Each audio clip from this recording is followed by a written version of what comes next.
This portion is brought to you by Neuravet Tablet, a vitamin B complex for stamina enhancer.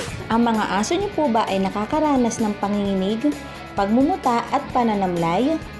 Ilan lamang po yan sa mga senyales na ang inyong mga alagang aso ay may canine distemper.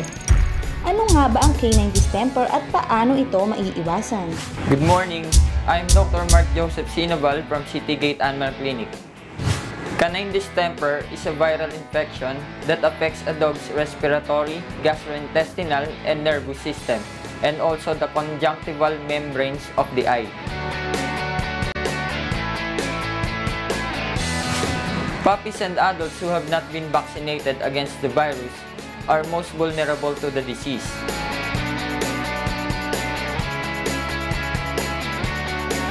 Sa mga tuta naman na less than 7 weeks of age na nanggaling sa unvaccinated dam, sila ang mas susceptible na magkasakit.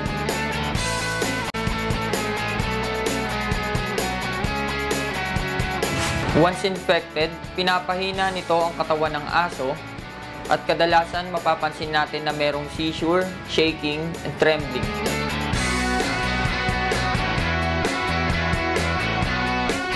At pinapahina din ito ang immune system that leaves an infected dog open to secondary bacterial infection.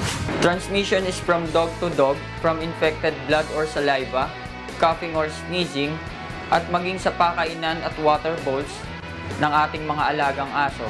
Napanood po natin kung paano maiiwasan ang canine distemper. Makakatulong dito na magbigay ng Neuravet Tablet. Ito ay may vitamins B1, B6, and B12 para sa strong immune system ng inyong mga alagang aso.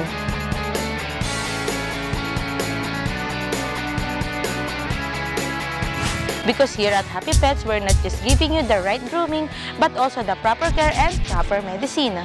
Once again, this is Doc Angela for Happy Pets 101. This portion was brought to you by Neuravet Tablet, a vitamin B complex for stamina enhancer.